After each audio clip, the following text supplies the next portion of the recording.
This is the scene of the meeting with Blinken in the afternoon. If I remember correctly, it is the first time to meet the Secretary of State of the United States in this way. It can be seen from the picture that on both sides of the Chinese leaders, there are members of the Chinese diplomatic team sitting on one side, and members of the U.S. diplomatic team headed by Blinken sitting on the other side. Anyone who has held a meeting in any more formal unit or company knows the workplace ethics inherent in this arrangement. It is even more obvious when compared with the meeting arrangement when the U.S. Secretary of State visited before. Blinken's predecessor, Even Pompeo, who was banned by the People's Daily as an enemy of mankind, visited in 2018 and sat side by side with the Chinese leader on the sofa. When Kerry, the U.S. Secretary of State and U.S. Climate Ambassador, also sat side by side with Chinese leaders on the sofa when he came to visit. Even when I met Bill Gates a few days ago, they sat side by side in armchairs. But when it came to Blinken, the arrangement changed completely. Why, is self-explanatory. Blinken visited China and made two jokes. The first joke, the underworld filter of Western media. See a comparison of the two photos below. The first one is a live photo of Blinken after he visited China and arrived in Beijing. The second photo is a report from the British BBC, and the sky is obviously dark. The third is a photo reported by the Washington Post. Comparing the three photos, we can clearly see how serious the Western media's filter is on China. In order to show that China has smog and gloomy weather, it is clearly sunny but it can be turned into a gloomy look. How distorted my heart is, how dark is it to do this? The West has now fallen to the point where it can only deceive itself and others. This is a cold joke that makes people think it is very ridiculous, so sad. Joke number 2, Blinken's airport embarrassment. After Blinken's plane arrived in Beijing, he subconsciously waved his hand when he got off the plane, but he looked closely and saw 5 people coming to pick him up. The person who picked me up was the director of the Department of American and Oceanian Affairs. Many netizens said that the head of the department was of a higher level than Blinken in terms of the troubles Blinken brought to Sino-US relations. However, it doesn't matter. The consistent principle in the United States is that as long as you are not embarrassed, others are the ones who are embarrassed. When Hillary Clinton visited China back then, China laid out a red carpet. When Blinken got off the plane, he saw a red line on the concrete floor. This was because he was afraid that Blinken would go astray after getting off the plane. In my opinion, China has sent the following 3 messages to the United States through actions and meetings and exchanges in the past 6 months. First, China does not accept the U.S. strategy of containment towards China and is determined to block it. In particular, China does not accept the United States' behavior of undermining one China, and has told the United States with clear words and resolute actions that its Taiwan Strait policy is dangerous. China also does not accept the hegemonic actions of the United States in China's coastal waters, and continues to take practical actions to increase the risk of the United States approaching China for reconnaissance.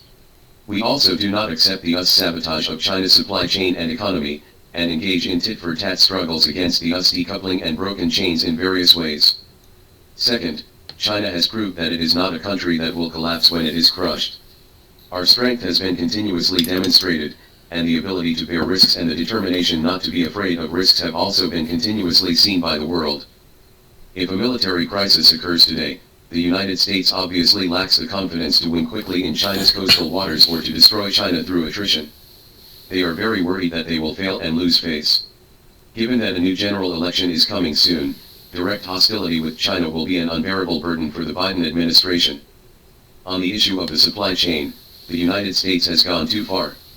On the one hand, it has stimulated the accelerated development of China's chip technology.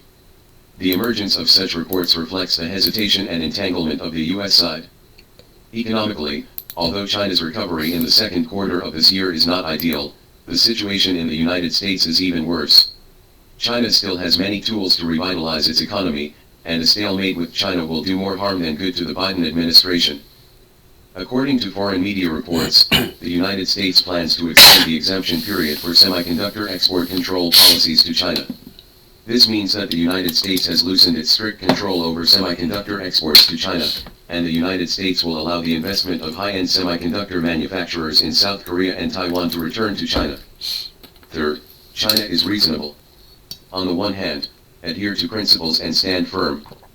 On the one hand, The self-defensive nature of the U.S. policy is also very clear. We resolutely reject unequal high-level military dialogues, but open the door to other dialogues when they should be opened. Peaceful coexistence and mutually beneficial cooperation with the United States is our true attitude. Properly adjusting the China policy and maintaining proper normal relations with China is better than turning China into an enemy or everywhere opponent. It is obviously more beneficial to the United States, especially to those in power in the United States who are seeking re-election.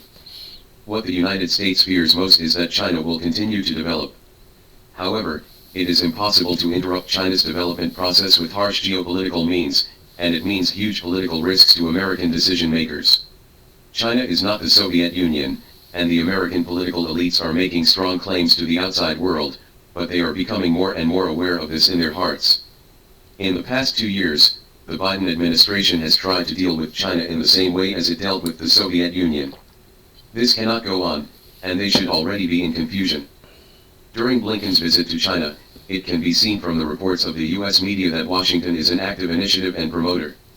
Although some political elites in the United States accused China of strengthening its own position with indifference and advocated that the United States should not encourage it, the Biden administration clearly felt tired and uneasy about risks from his China policy. Blinken posted photos of the trip to China on social media.